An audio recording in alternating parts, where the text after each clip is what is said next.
So, I wanted to talk about a particular topic here, and it's something that I often get a lot of flack for, something that people tend to get angry at me about, and I often try to explain to them that why don't you not be emotional about what I say and take the time to actually think about what I'm saying. And that thing is, should successful blacks or African Americans, Negroes, whatever you want to call yourself, should we give back to where we came from, especially if we come from humble beginnings? I am of the persuasion that it's nice in theory, but it's horrible in principle. What do I mean by that? What I mean by that is, it's nice to think or have the foresight to say, you know what, if I become successful, if I strike it rich, or if I strike it wealthy, if I become that rapper, that doctor, that lawyer, that entertainer, that whatever, I want to give back to where I came from. The reason why it's nice in theory, but in practicality it's not reasonable and it'll never work, is because what happened when your parents, or if you're like me, you come from the single motherhood, what happened when your mom bought you new clothes, bought you those sneakers? She was more vested in those sneakers than you were, or the clothing, or whatever it was, toy, video game. Sometimes, like when I would ask for Timberlands, because Tim boots in the 90s, that was a thing. It was, kind of like a status, symbol of status if you had Tim boots. Especially if you had the tan Tims, the high cut ones too.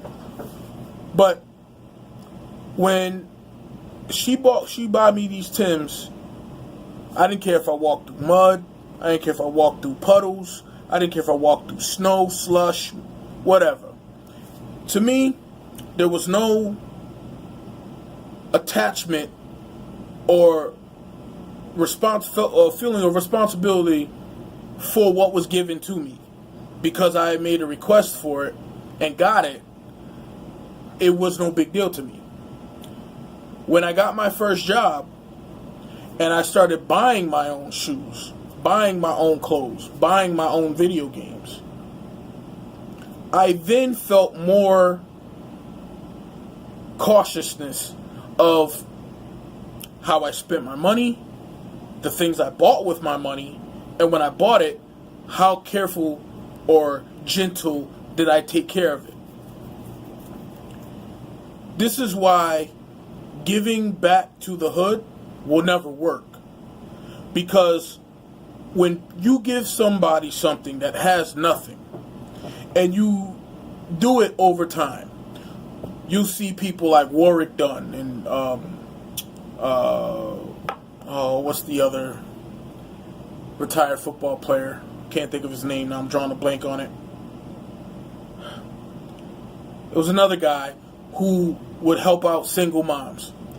Now, if you are a single mom and someone gives you a 4-bedroom house, or whatever the case may be, are you going to, if you're not mature enough, you're not going to appreciate what was just given to you, especially if you have nothing. This is why typically when broke people hit the lottery, they're broke within a few years, because they never had the responsibility. They got the responsibility and didn't know they had to have a responsibility to that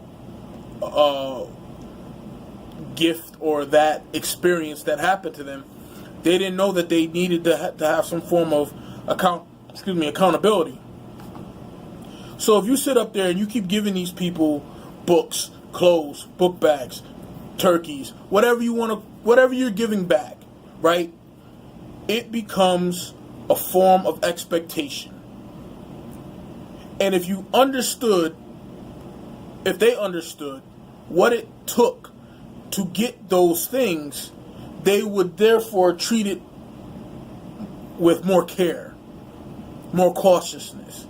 See, when you don't have to pay but $20, $30 for rent because it's pretty much being subsidized by someone else, you don't appreciate not making a mess or damaging your house, your apartment, wherever you may live at.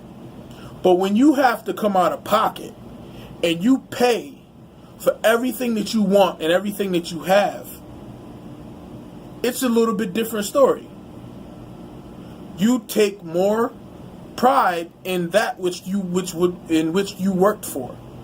If you didn't work for it, you by default you have no pride for it. You have no pride to it. Why would you care? It was given to you. It's not like you earned it. And again, in theory, it all seems like, well, if someone gave me something, I would appreciate it. But you don't know until you actually go through that experience. If someone gave you $1,000 right now, didn't put no strings attached to it, just gave you $1,000, would you take care of your bills? Now, again, this is also based on the mental maturity of the person.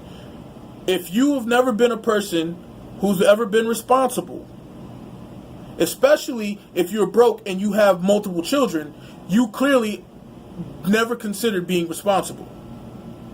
But if you are broke and you do budget and you make sure that your bills are paid, when you get that $1,000, you're going to try to flip that $1,000 to cover as many bills as you can. But if you are a person who just out there being irresponsible and not being held accountable for it because you always have the government, you always have someone else that could be there, the sympathetic figure, you can always play that and get out of things. How would you know what to do with $1,000? How would you know whether or not to save it up and get you a beater vehicle so that you don't have to take the bus, so that you and your children can have a vehicle that can get you from X, Y to Z? Take what's left of it, fix up the vehicle. Or if you have a vehicle, take that money, save it up, and try to maybe put it in a savings account that accrues interest, so that over time, maybe you could put a little something away and then move out of the hood or move out of the projects, especially if it's a dangerous area. But if you keep giving people things that they don't work for and they didn't earn, there is no attachment to it. They're not going to care what happens to it because they didn't care how they got it. They just know that they got it. If you worked, here's the thing, and I'll just say this. Some of you've seen I Am a Bowler. Two of the greatest things, well, really three. There's three great things.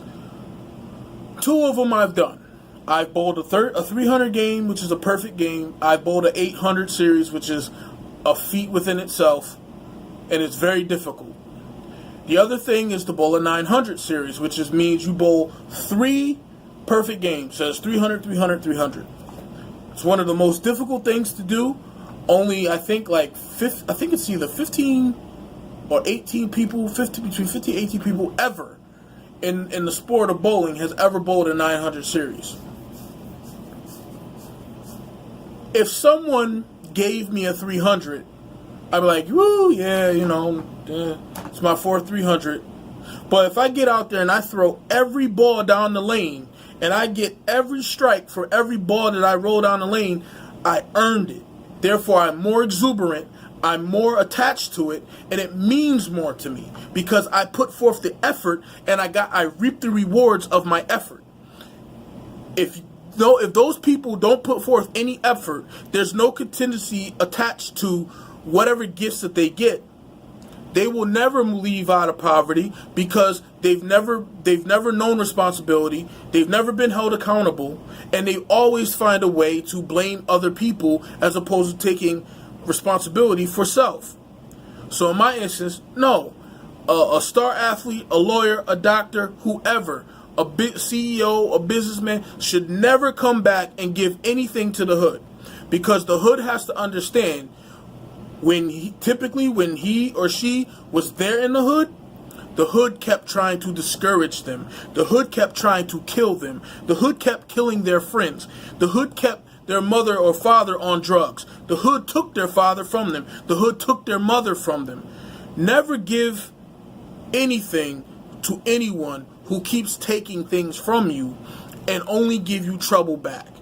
That's why I say, no matter my successes, no matter your successes, no matter anybody's successes, no matter where you come from, small town, big city, small village, big village, wherever, if that place is in the shithole and you manage to claw your way out, never go back, never climb out of the sewer once you climbed out. Because chances are you will burn up all your resources and assets trying to uplift a bunch of people who won't uplift themselves. And at that point, you got to let sleeping dogs lie, and you got to do what's best for you, what's best for your family, and what's best for your future, more important.